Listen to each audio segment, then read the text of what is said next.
to talk about change, that's what it is. It's a new business model for the future. What's going to happen in the next 10 years? What's going to happen in the next 20 years? And how do you create the companies that could leave a positive legacy for our children, for our kids? And so that's what we're building. And, it's still consistent with that narrative of change. Win all in, play my cards right. Up the ante, one blackjack all night. Roll the dice, let it ride. Water the odds, I got snake eyes. This podcast exists because of the team at CASCM.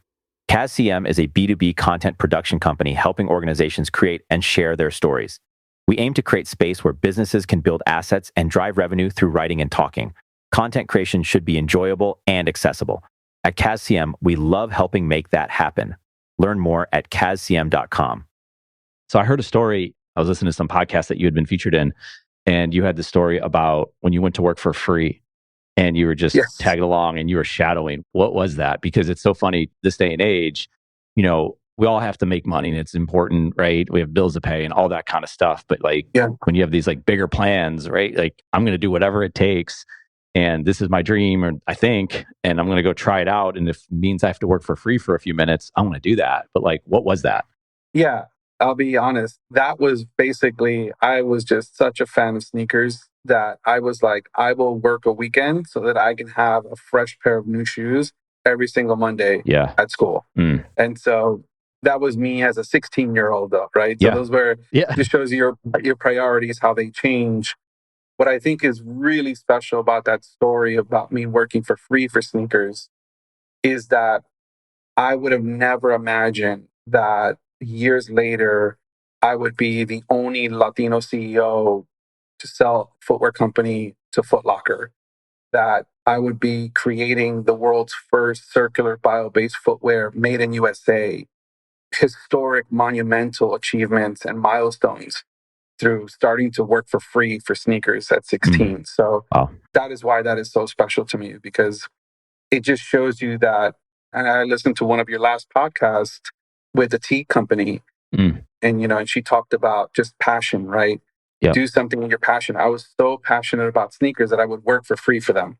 Right. In exchange for them. And now look, I continued in my passion 30 years later and now changing the world through sneakers. Yeah.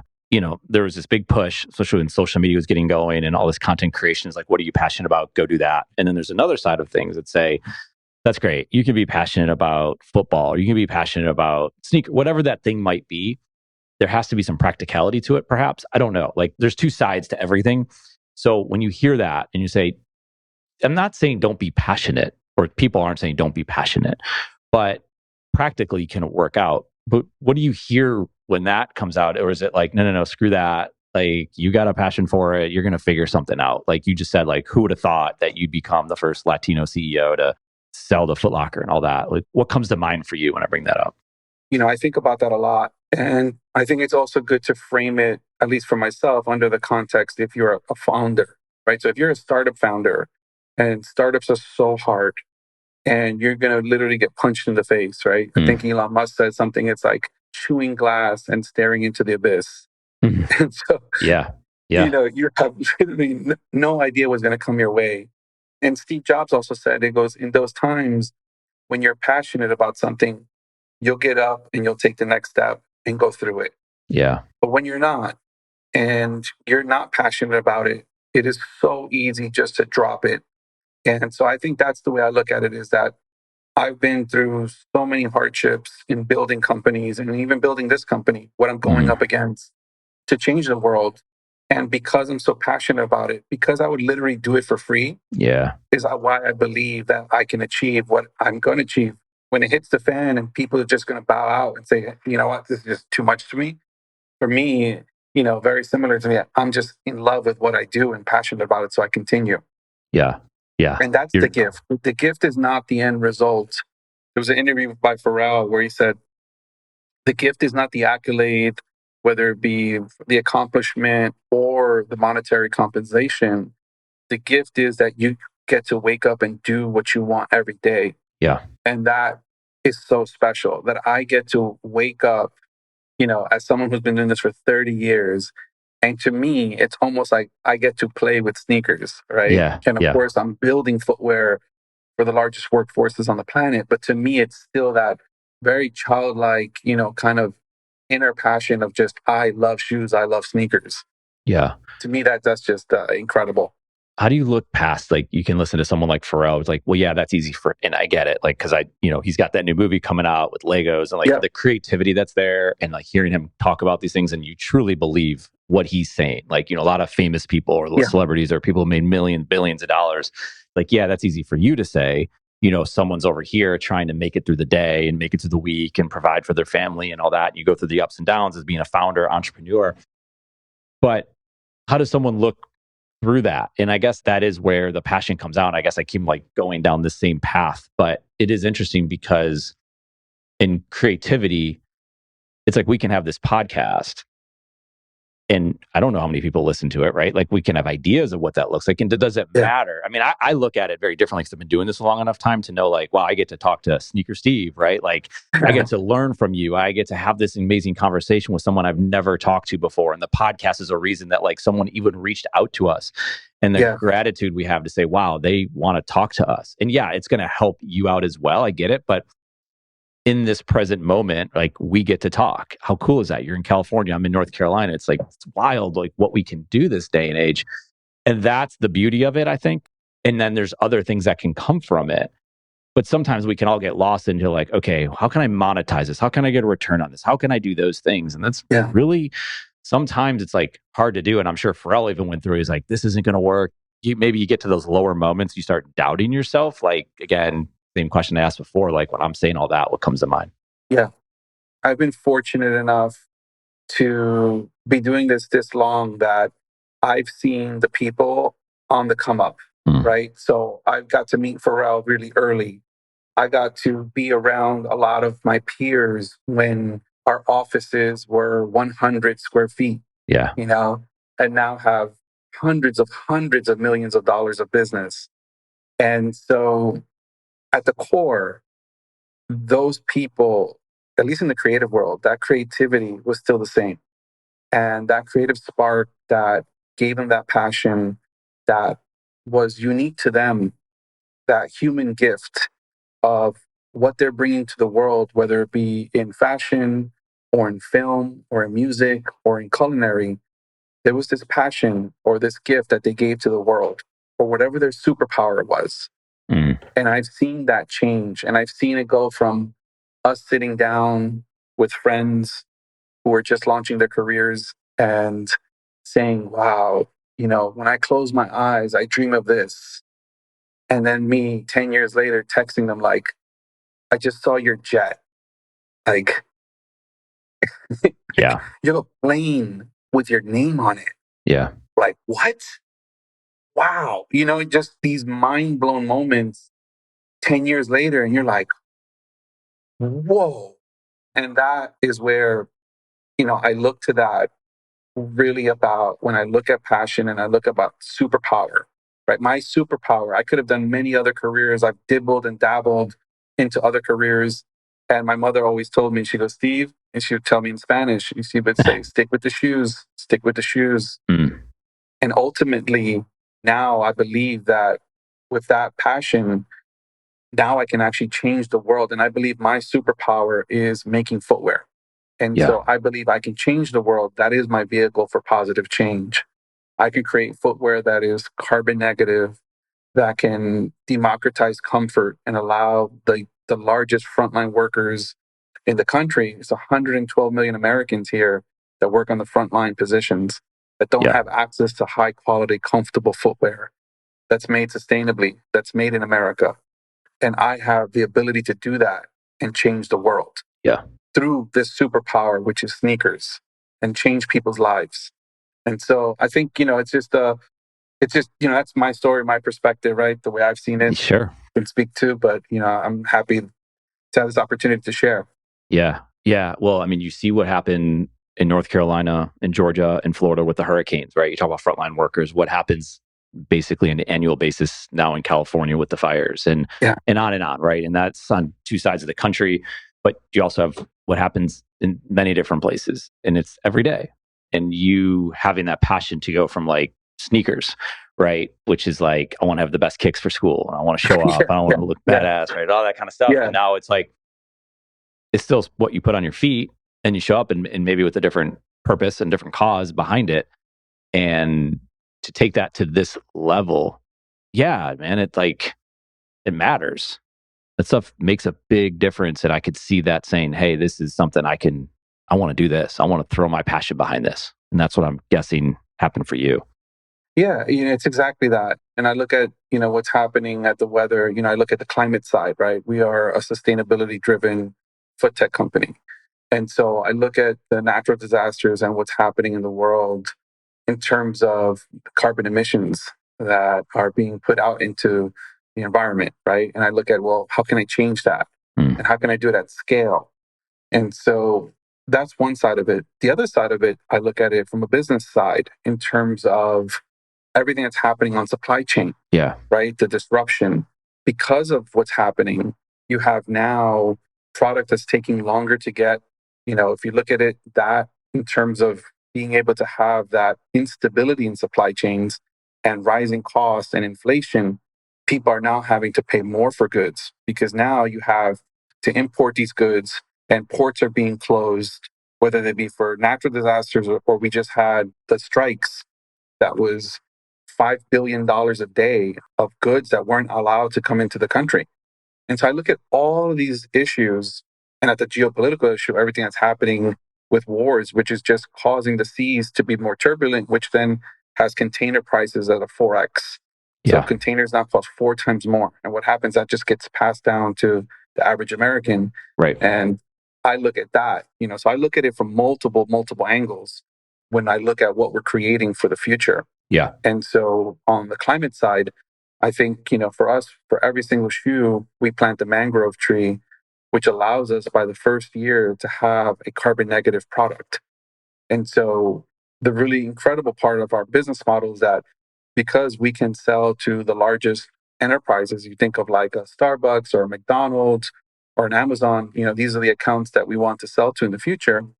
Imagine decarbonizing a workforce and removing over 1 million metric tons of CO2 by providing carbon negative footwear to the largest workforces, to every single warehouse worker, every logistic employee, every delivery driver.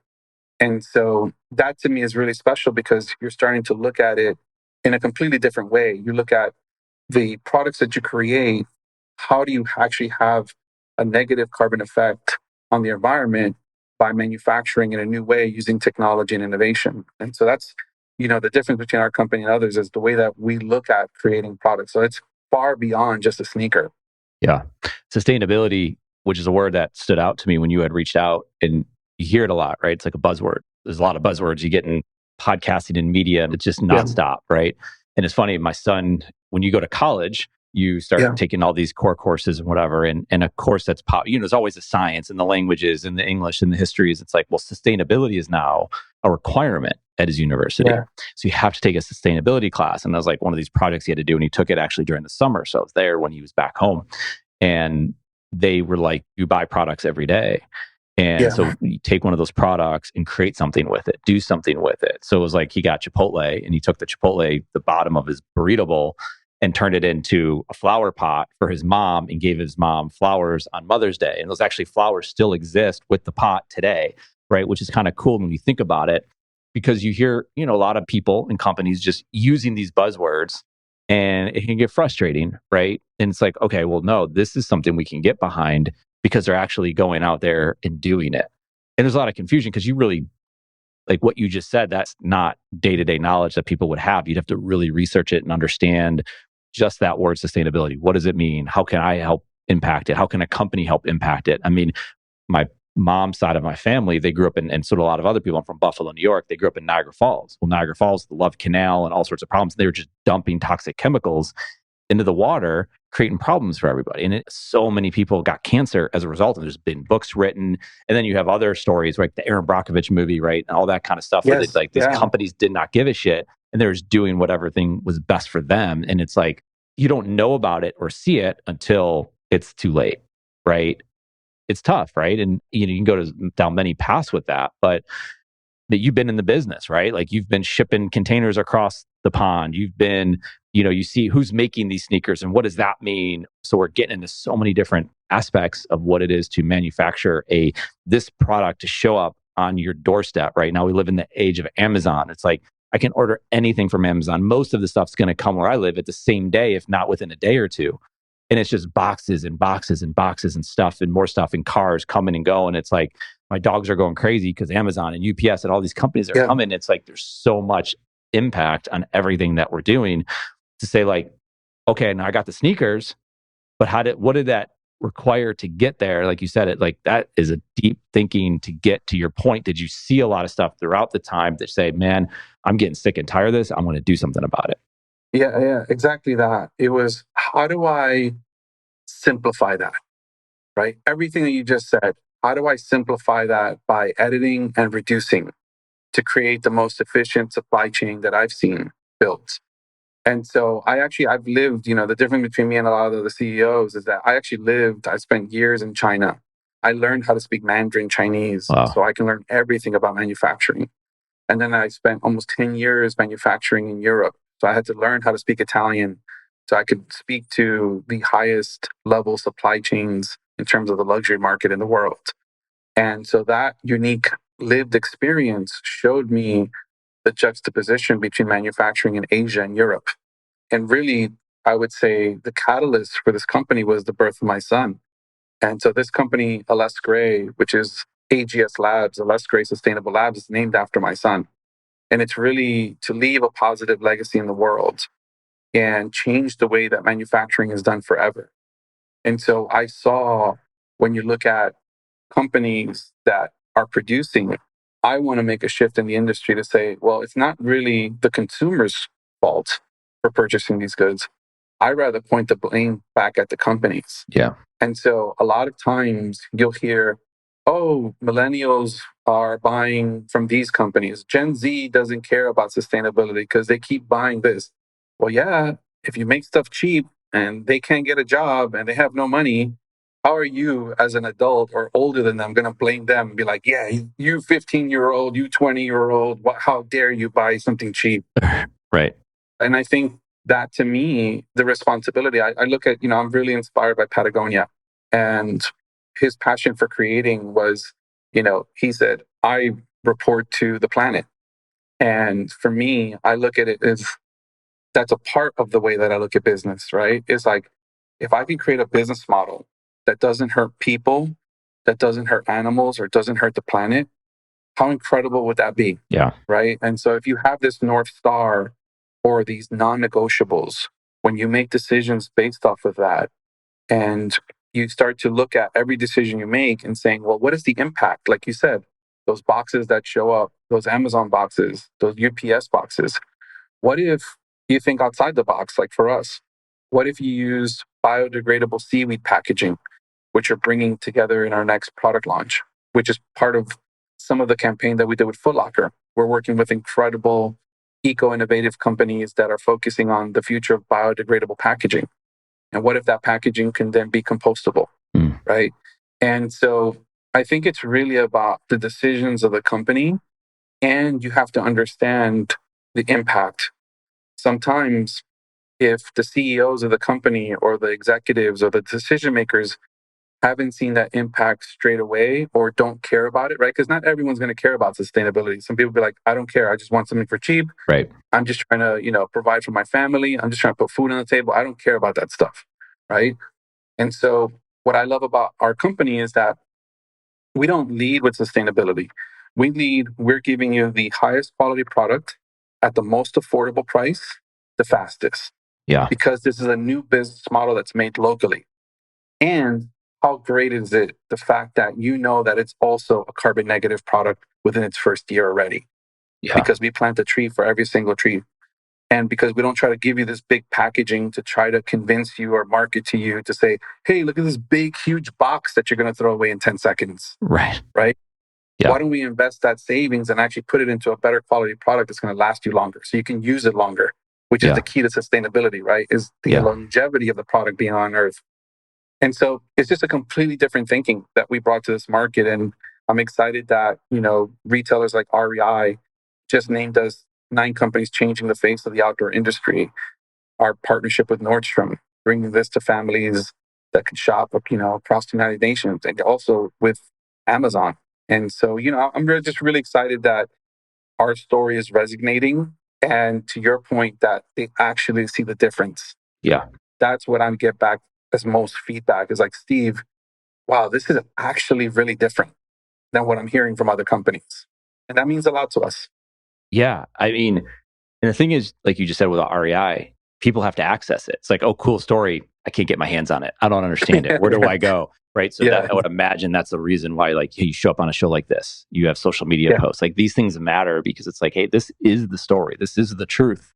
And I want to share this. And I would love it to be in the stores at REI. And I could go in Charlotte and I could go to the REI store and I could buy your product, right? Well, that's great. And that's important because you hear a lot about this stuff, but it's hard to get access to it. And I guess when you look at REI or you deal with Foot Locker, this relates to anything in business. Like, how are you forming these types of relationships? I mean, you've been in the industry for years, so you have connections, you have leverage, you have different things going on. How does the REI deal, for example, come together? Yeah.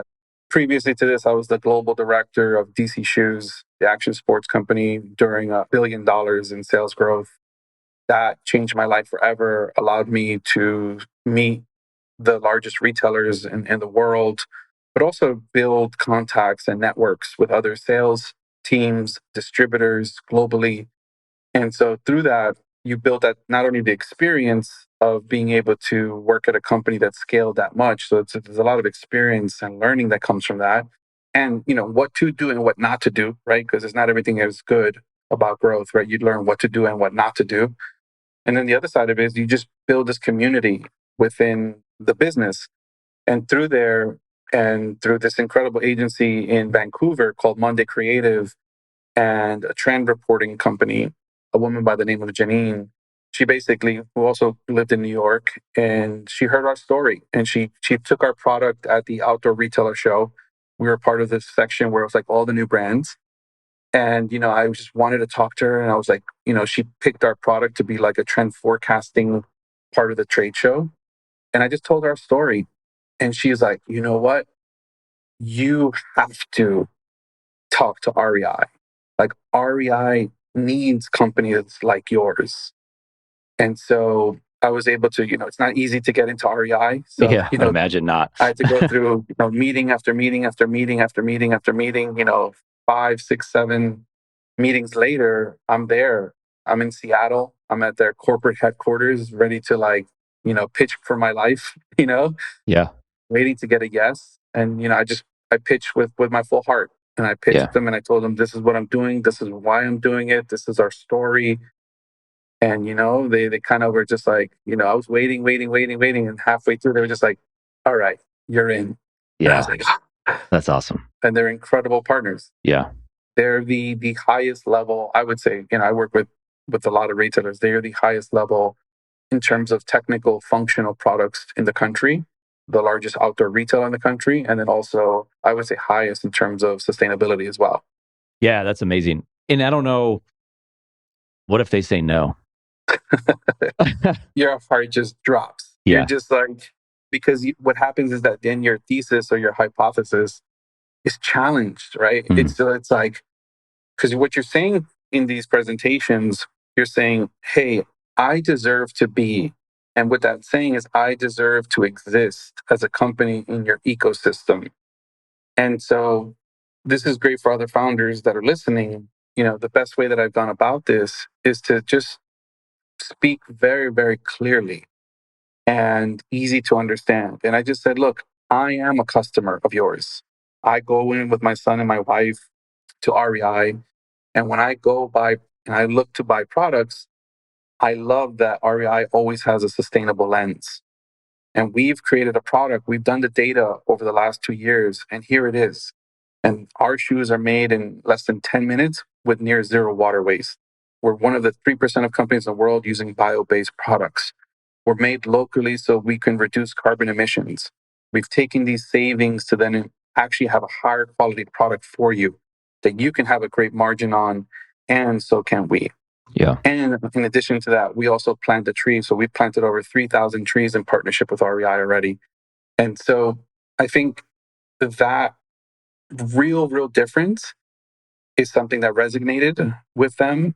And, and I think after meeting, you can't BS someone like an REI or like a Nordstrom, right? They've heard it all. Right. So you have to really present in a very clear and concise manner and have a very unique differentiation and value proposition of why your company should coexist and actually complements and enhances their overall assortment. Yeah. Because when they give you a purchase order, they're taking it from someone else, typically, right? So they might be able to grow the category, but somehow dollars get moved.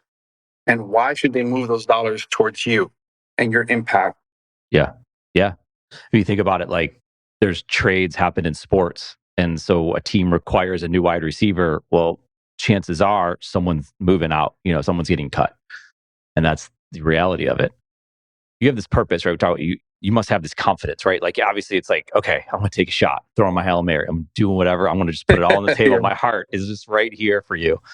But there's a confidence that comes with it to show like, yeah, I have the audacity to show up there and say like, this is good enough.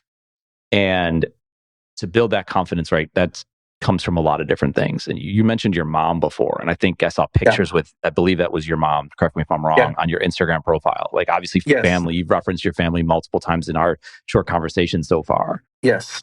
Her thoughts of stick with the shoes, Steve, right? That has a way of like staying, obviously it stayed with you.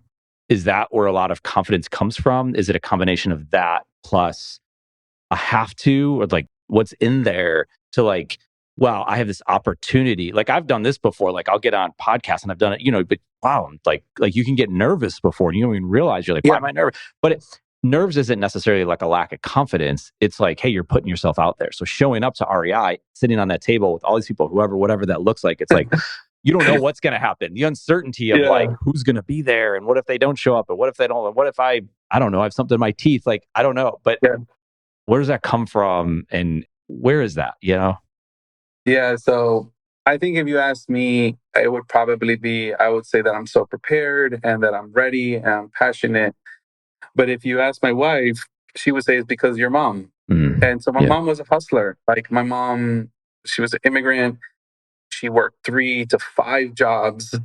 My house when I grew up was like a flea market. Like she would sell food.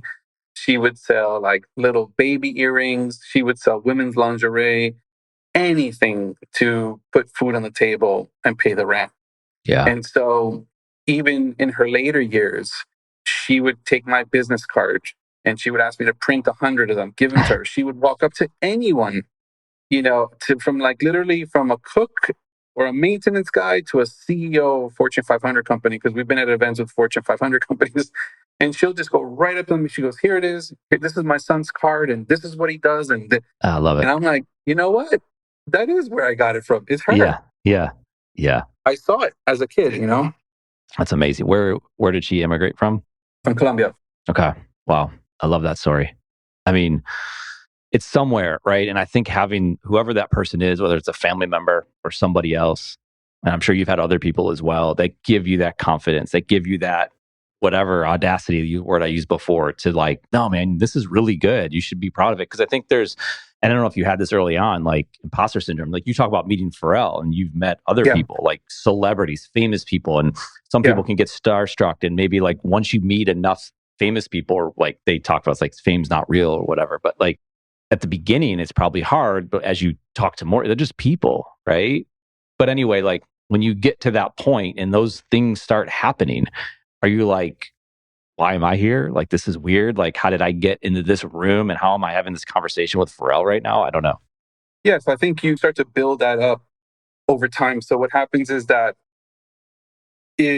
say, for example, before REI, my dream was to be in Barney's, right? And then I accomplished that. And so being in Barney's or being in Selfridges around the world in the UK, once you start to accomplish these things, you start to create this level of, I would say, confidence, right? To your point and it's not confidence because you got to Barney's, it's confidence because your wildest dream was achieved, right? The biggest thing that you could say, I wish this can happen. You saw within your own timeline in your life that you said, okay, I did this and I did the work and I got to a yes. Yeah. And that just gives you like a sense of a coat of armor, right? Because when I step into it, even though I was as scared as I was pitching to REI, and I was confident because I did the work, I knew the data, I was really, I felt powerful about the product and what we're offering to the market because it was so different. But at the same time, I knew that I've been there before, right? Yeah. I knew that I've been at where I'm looking up and just being like, oh my God, I wish I could be at REI, just like I wished I could be at Barney's. And then I think also by being around some of these people, whether it be enterprise leaders or just really great people, business or non-business or celebrities, you learn a lot. Yeah. I graduated through the Los Angeles Clean Tech Incubator called Lacey. And so they brought me in a meeting at Arnold Schwarzenegger's office. And so we're meeting there with different startup founders, and the president of Lacey's there. And then 40 minutes into the meeting, they put a name card next to me and they kind of just drop his name, and it's Arnold Schwarzenegger. So we're in his office. Yeah. So we're in the governor's office, but we didn't know he was coming, right? Because we're talking about LA 2028 Olympics. The head of the committee was there. The senator who was responsible for bringing EV cars into the West Coast. Just mind-changing policy plus 5 startup founders. I was one of the startup founders. And the energy just shifts. The second Arnold walks into the room, everyone's like, staff, everyone kind of just sits up, perks up. And so they sat him right next to me, like right here. And they're like, okay, Steve, pitch him. What? Yeah. Right there. No waiting, no nothing. And I had to be first because I was sitting next to him, right? So it just kind of like went in order. And so I pitched him. But I knew I kind of just, changed my body language. I just sat up and I was ready. And I was like, I'm getting ready to pitch in front of the Terminator. So Yeah, that's right. Yeah. I better be strong. Yeah. And so, and at the end, he goes, we got to say hasta la vista, baby, to plastic pollution. That's great. I was like, yeah, that was great. We got to, that it's these moments they're really important. Yeah, that's a great story. And I like how he can make it fun, right? Like can bring it down to that point, kind of like the point of like, I know what you think when you see me. I walk in this room and you're thinking Terminator and whatever, right? So that's very cool. Those yeses though, like there's got to be no's in there. Like, oh, so many. You go through those and it's like, yeah, REI and Schwarzenegger and Barney's and all these things. Like those are boom, boom, boom. It's like, yeah, but there's a lot of misses in there, right? Yeah. Yeah. Yeah, there's tons of no's. There's no's every day. Yeah. And so, there's a couple ways you could look at it, right? There's this great quote that for any of the listeners, they told me, this is the last grade. This is Grayson on the song. I love it. Oh, there he is. They said no to me 3 times. Barney's. It was on the 4th time that I presented that I got a yes. Okay. Right. So I think it's important for the listeners to know that this is what builds strengths, right? Because I could have given up after 1. Yeah. And definitely not 2. And definitely on 3rd time's a charm, right? Yeah. 3rd time's a charm, they also say no. It's over. You're like, you're like, that's it. It's like, it's 3rd time's a charm. Like, there's no 4th time in me. Right. Don't use this as a 4th time quote, right? But I kept going and I got it. And so there's a quote that says, no is not yet, sometimes in business. Yeah. And so as long as you know that you are willing to be vulnerable, honestly, and go back and say, hey, look, I have something for you. And you believe. Yeah. Right? Because if you don't believe, most people in my industry, this is also another great thing for people that are in the industry, not only the vulnerability of just getting the yes or no, imagine getting the yes or no after you're an executive, right? So I'm not someone who's brand new, a newbie, a rookie, getting told no to. Yeah. I'm a global executive that's getting told no to. When I get a no, it's a big no to me. Yeah. Right. And so to be and still have that vulnerability and that humility to be like, okay, they said no to me. What can I do to get to a yes? Yeah. And not be discouraged. I think that's what's most beautiful about the Barney story for me was this, that we were looking at a less great product in the windows in Beverly Hills and Rodeo Drive. we saw our product in Tokyo at Barney's in Japan, and just seeing our product next to the highest level quality products in the world, it just, me kind of sitting there being like, they told me no 3 times and I didn't give up. Yeah. And look at it here in the windows in Beverly Hills and Rodeo Drive. We are in the window. Yeah. And so, I always give that feedback because I think people really need to understand, how difficult, how hard it is, what you go through as a founder. And, a lot of times you don't have the bandwidth to go through those 3 or 4 no's. Yeah. And so I think when you led with like that passion, my passion was higher than my ego. Yeah.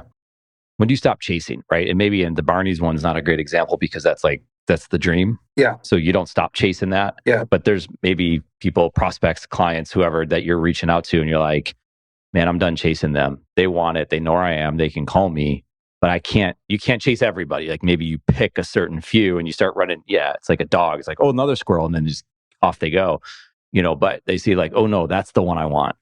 So for Barney, it probably worked that way. Do you see that? Like, obviously, about like, okay, just stop chasing them. Stop going after them. What does that look like for you? Yes, you coined it correctly. You can't chase everyone, right? Those are those ones that are life-changing. Yeah. Us being in REI, us, working with Nordstrom, these very, very big ones in my career. And so, I also believe that there's power in that, right? So you can offer something to a customer. If they don't see it, it's not the right time, then the way I look at it is that they will come back to us. Yeah. And I think that if you execute properly the business and the company, it's so interesting how people come back when you're winning. And so they'll come back like, hey, I really wanted to do this, but, and I'm like, yeah, okay. And depending on if they were respectful during the process, you can take the business or not. But ultimately, I don't really put a lot of attention towards it when you do get that no. And I just look at it as if they said no, it wasn't the right timing for whatever reason. I'm a really big believer in that. It was just, it wasn't for whatever reason. Sometimes it's, you might have got that no to protect you. You have no idea. I'm a really just big believer in faith and that if it's meant to be, it's meant to be. Yeah. Especially if you know that you gave it your all, right? Like if you gave it your all and you still got that no. I received a no last year that I was like, what? Yeah. Like it was a last minute no. And we had worked so hard and we had put so much together. All the meetings were going great. And at the end of it turned into a no. And I was like, why? Yeah. And there was another quote that I read that said something about if they're not answering you, that is their answer. Mm. And so I was like, okay, yeah, move on. Yeah. Right. Don't try to just beat that. Drive yourself crazy. Exactly. Go towards the doors that are opening. Yeah. Well, there could be, I heard this as well. We were working with a client and he told a story about he didn't make the football team and he was getting angry and he attributed it to race and he went home and he told his dad and he was complaining and his dad's like, don't get upset at the work you didn't do. Yeah. You didn't work for that. You didn't work to make the team. And so that hit him hard. And then he went to work and then he made the team. Right. Yeah. And maybe you could learn, like say, hey, you reached out, they're saying no, like maybe there's something like you say you gave it your all. Did you really? Yeah. Right. And there was Leslie Odom Jr. tells a story, actor. He was Aaron Burr in Hamilton or whatever. And he wanted to quit acting. So he called his uncle and he said, I want to sit down with you. I want to quit. He's like, okay, cool. He's like, before you do, like, just who'd you call today? I just want to know, like, who'd you call? He's like, what do you mean? I'm done. That's over. He's like, who'd you call? And so you go through that thing. You're like, you didn't actually do the things that you needed to do. And then once you've done that, then I guess you could look at yourself and say, yeah, now I've done everything. Okay, now I can make that decision clear and all that. Yeah, those things come to mind when you were talking about it. A few other things I want to go back real quick and go back like more at the beginning. I think I saw somewhere, where did you study in college? Yeah, I started at a local community college in Queens called LaGuardia Community College. And then from there, I was really bad in high school. I was terrible. It took me almost 6 years to graduate high school. LaGuardia was the only school that accepted me. Yeah. And then I just, I think maybe because I was a little bit older, I flourished after that. And then I went to Vassar. So I got to spend some time upstate in Poughkeepsie. Yeah. Which was incredible. And then after that, I went to NYU. And so NYU at that time was my dream school, growing up in New York. Wait, how old were you at Vassar and then NYU if it took you 6 years in high school? Yeah, so I was probably I was going on my 6th year, so I was probably like 18, Okay. right? Probably like 18, because I think I graduated like 20, from like undergrad. So like to go to Vassar is a good school, and they're all good colleges, right? A community college is a good college. So you kind of getting there, we get a lot of people who we talk to and people that listen, aspiring, going, could be in high school, could be in college, could be looking back at their college experience, right? Whatever, have children. That's a big one. I mean, I deal with that constantly with kids of my own, that college experience and talking to people like yourself. So it's interesting because you said I was terrible in high school. Well, you just don't end up at NYU if you're terrible in high school. Like, again, you can make it through community college, but to get into NYU, for them to say the yes, you have to have some good I know things have changed a lot over the years, and now it's like Yeah. college is just impossible. But, right, like, what changed there? Well, I think, when I was 14, my father died. And so I think those last 4 years was me just rebelling. And so I was with my mom in New York. So you imagine me in New York City in the 80s, during the epicenter of hip hop and crime, and just, it was a very unsafe place. And then not having a father figure, right, Yeah. in your teenage years, which is so important in the development, especially under such a crazy environment in New York City in the 80s. And so I think, 80s, 90s was really, really tough in New York City. And I really just had, bad kids around me. And when you do that, you start to do stupid things as a teenager when you don't have, both parents there to like really look out for you. My mom was just trying to literally keep the lights on and put food on the table. That's it. We're in survival mode. Yeah. And so it took me a little bit longer to graduate high school. But then, at LaGuardia, I was valedictorian. And then at NYU, I went to Stern School of Business for Entrepreneurship. And then, through Vassar was through an incredible program. And then after that, recently last year, I was able to graduate through the Stanford GSB program and really go through, taking this company through scaling business program at Stanford. And that changed my life forever. Yeah. Being able to understand, how to apply these principles and be able to be, the next company that could be like 10, 100 million, $1 billion company. Yeah. But I always look at it as, when it comes to education, all of those steps are really hard. I didn't even own a computer coming into, when I wrote my NYU essay, I had to go and literally go into the library of the community college because I didn't even have the money to own a laptop or a computer. And so I would stay there till like 12 o'clock writing my applications. And what I was really, really proud of is that, I got into general admission. And so it was just really, I think what they saw was like this student that went from like high school to 4.0 to going to Vassar to being the valedictorian to not even having the tools or the financial capabilities and still making it in general admission into NYU. And so these accomplishments were very difficult. I've always had this thing in me where it's just like, if I feel it, I'm going to really, really go after it. I'm going to really do it. There's this difference between, John Assaroff always says, are you interested or are you committed? If you're interested, you'll find a way or an excuse out. But if you're committed, you will do it. And so I always look at that as something that's just very, very powerful. I was very, very committed to improving my education and really getting me out of poverty. Yeah. Right. Because where I came from and how I grew up, there was this burning desire to get me out of that. Yeah. That's amazing. Your kids are going to grow up in a different environment, obviously, right? Like, I live in Beverly Hills. Yeah, it's very different. Yeah. And you can't replace it, right? Like, you can't. I've talked to a lot of parents who came from, let's say they came from nothing. Maybe their mom was wrong, whatever, and you can't put them in that situation. They can't experience the same thing you experience, but you can tell stories, right? Like what you're doing now. How do you get that kid to say, like, you don't have to study because you'll still have food. You can still go out and party tonight. You can still do these things. We're going to take care of you. We're not going to let you, be homeless or something like that. But like, how do they, it got to come from within, right? They have to get committed somehow, some way. And maybe they get there to a certain point, just like you had to get there to a certain point. It's not like it was there for you. Like, you had to decide at some point, and the light goes on at different ages. You could be very young. You could be 40, 60 years old. I don't think it matters.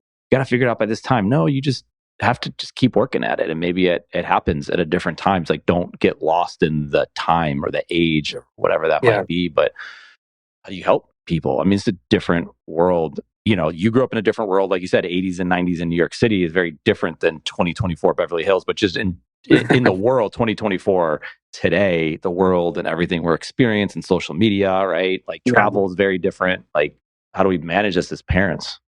Yeah, I think for me, it's really very, very foundational. A lot of communication.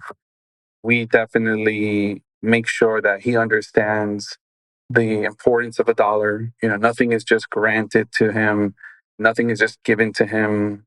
I was raised with, and my wife was raised with a lot of those values, right? So he is not growing up with a silver spoon, right? You know, he's growing up knowing that he has a lot. He has more than a lot of other kids out there. When I look at his school is incredible. Yeah. And to me, it's just about, I think, making sure that we keep him grounded, we keep him humble. But at the same time, and I discuss this a lot with the parents, is this thinking of, I grew up with lack, right? I grew up with scarcity mindset. I grew up scared and I grew up not having. And a lot of that is debilitating. And so, why not give him the childhood that others had? And so, he also grows up in abundance. And he grows up, luckily, he has a lot of trees in his area and he has greenery and he has a beautiful environment where he can have this education. And I want to give him that privilege as well. And so, I think that he's going to grow up in a way where, you know, I can't control his destiny or where he goes to or where he evolves, but hopefully we can instill just really, really, you know, strong core values that are important for any human to grow up, and being respectful and being kind. And so I think that's what the way that we're leaning into it is, really just at that core of those principles. Yeah.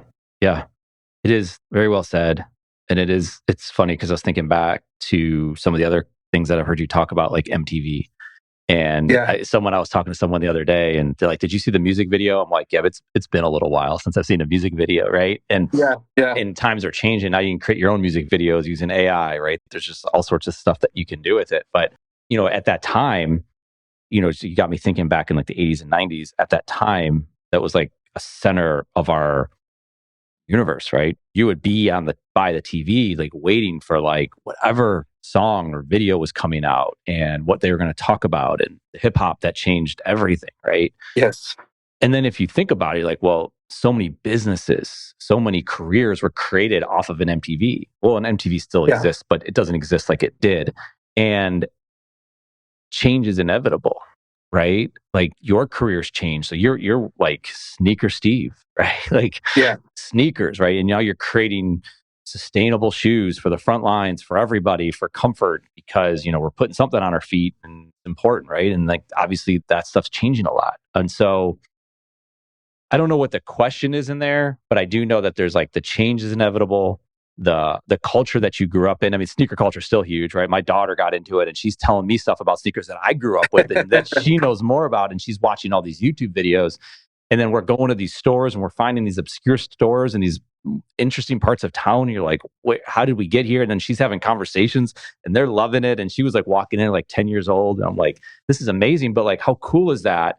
Because yeah, that interest, that commitment that she had, that knowledge, and the conversations that she'd have with her friends, and the content that's out there, there's just like so much to be interested in and then to potentially get committed to. But like, and then those interests change and all that kind of stuff. But anyway, you grew up in the epicenter of it to another level because you were yeah, there. Like, the skateboarding generation, and which again is in some regards back at something other thing that my daughter had interest in. And we're ending up at skate parks and having conversations with the people that are there. And it's fascinating is what it is. But there's a lot in all of it, but a lot of it's also changed to where you are today and where society is today.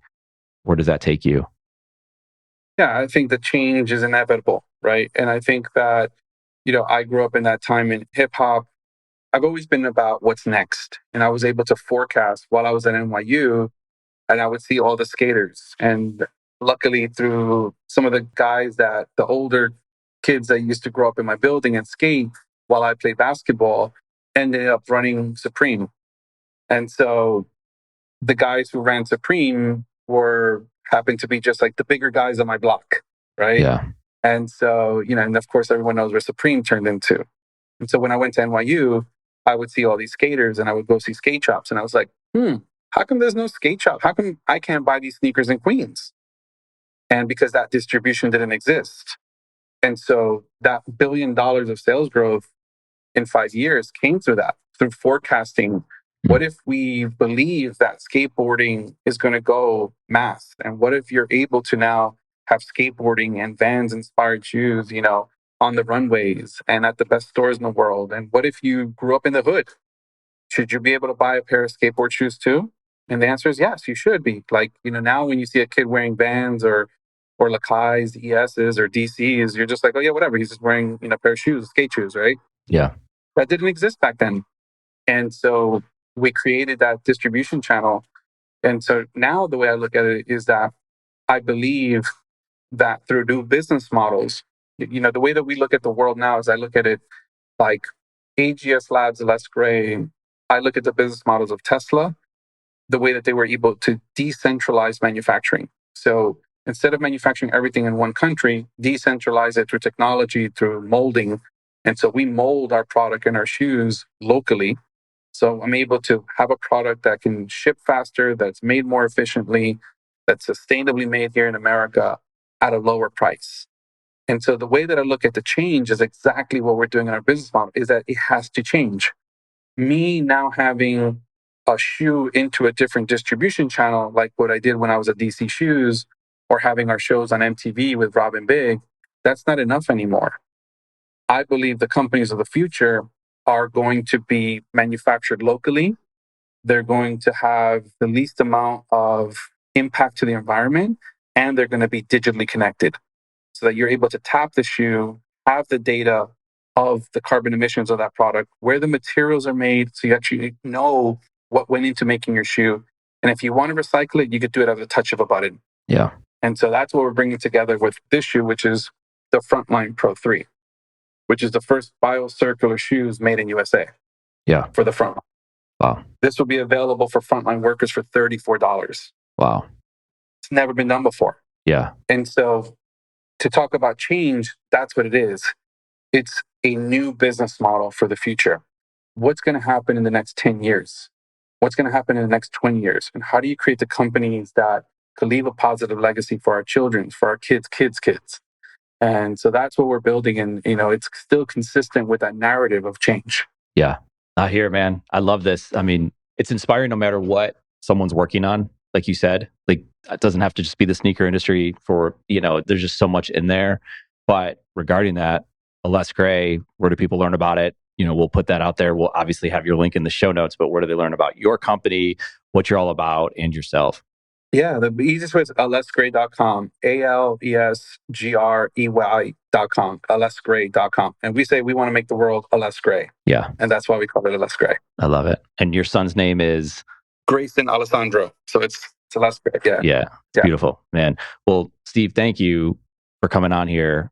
The way you talk about things and that you go into the college, your experience and all that, I have 3 kids of my own. And I always think like, okay, if I get to have this conversation in some way, like it helps me, my family, and then hopefully other people listen and get something from it, that's enough for here. But I appreciate your time and all that you do. And your company was kind enough to send over. So we're going to order some shoes and wear it, tell people about it. So I really appreciate it. So thank you. Awesome. Yeah, I remember I was in North Carolina when I was with DC. So yeah, I definitely enjoyed my time there and happy and grateful to be on the show, and to all the listeners as well. They can find me there or on LinkedIn as well under Steve Patiño. Sounds good. Thank you, man. All right. Thank you, Eric. This is a Quiet Loud Studios production, the podcast network where reflection meets amplification.